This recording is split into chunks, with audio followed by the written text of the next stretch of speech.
ท่านนายกรัฐมนตรีได้เยี่ยมยามพบปะโอ้ลมประชาชนอยู่บ้านซบเติงเมืองไซจำพรพร้อมทางได้ลงติดตามสุกยู่การพัฒนาโครงการไฟฟ้าพลังงานลมที่ตั้งอยู่แขวงบริคำไซในวันที่ 19 มิถุนายน 2025 ทานสอนไซศรีพันดอนนายกรัฐมนตรีพร้อมด้วยคณะได้เคลื่อนไหวเฮ็ดเวียกอยู่แขวงบริคำไซโดยมีทานสอนธนูธรรมวงศ์เจ้าแขวงบริคำไซพร้อมด้วยคณะนำของแขวงเมืองไซจำพรและภาคส่วนเกี่ยวข้องให้การต้อนรับโอกาสนี้คณะของทานนายกรัฐมนตรีได้ลงเยี่ยมยามบ้านซบเติงเมืองไซจำพรแขวงบริคำไซภายในบ้านมี131หลังคาเรือน150กว่าครอบครัวพลเมือง907คนหญิง449คนมีครอบครัวพ้นทุกข์กว่า65ส่วนห้อยอาชีพต้นต่อของประชาชนแม่นปลูกข้าวและเลี้ยงสัตว์มีสุขศาลา1แห่งมีแพทย์หมอ3ทานมีโรงเรียนประถมสมบูรณ์1แห่งมีนักเรียนทั้งหมด100กว่าคน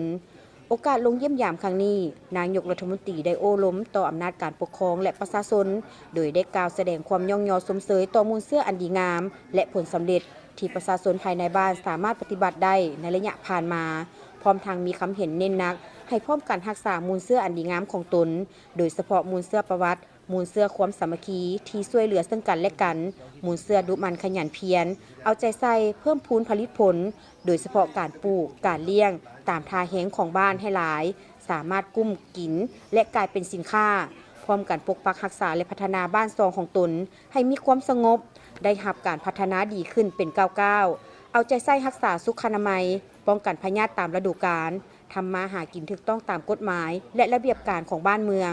พร้อมกันสุขยู่ส่งเสริมลูกหลานของตนให้ได้เข้าโรงเรียนตามเกณฑ์อายุ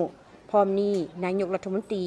ยังได้มอบเครื่องช่วยเหลือจำนวนหนึ่งซึ่งประกอบมีอาหารแห้งเครื่องนุ่งห่มกันหนาวเครื่องใช้ของซอยในชีวิตประจำวันอุปกรณ์การเรียนและอื่นๆให้แก่อำนาจการปกครองบ้านและแจกย้ายให้แก่ประชาชนตามความเหมาะสม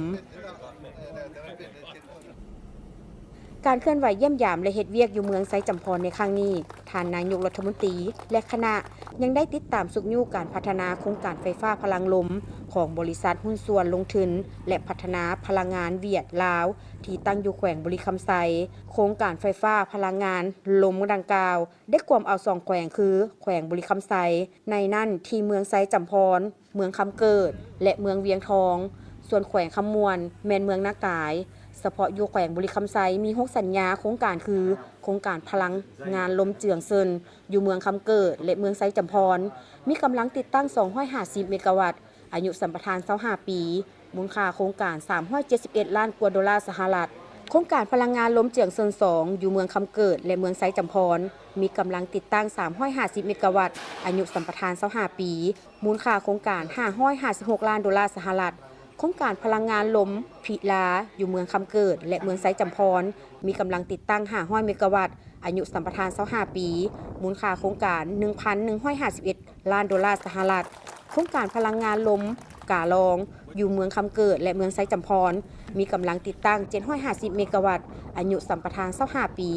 มีมูลค่าโครงการ822ล้านดอลลาร์สหรัฐโครงการพลังงานลมผาขาวอยู่เมืองเวียงทองมีกำลังติดตั้ง750เมกะวัตต์กำลังดำเนินขั้นตอนสัญญาพัฒนาโครงการ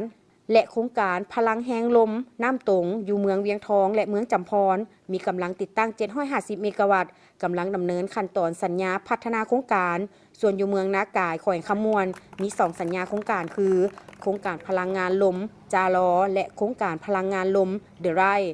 ซึ่ง2โครงการดังกล่าวมีกำลังติดตั้งโครงการละ500เมกะวัตต์ปัจจุบันบรรดาโครงการกำลังดำเนินขั้นตอนสัญญาพัฒนาโครงการ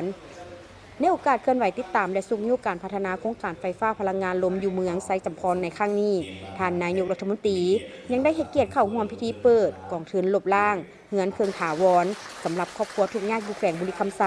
พร้อมทางติดตามเบิ่งความคืบหน้าในการก่อสร้างสถานีไฟฟ้า220กิโลโวลต์ของโครงการพลังงานลมเจืองเซินและเบิ่งความคืบหน้าในการพัฒนาโครงรางพื้นฐานด้านประเพณีน้ำอ่อนด้านซ้ายแดนลาวเวียดนามตื่มอีก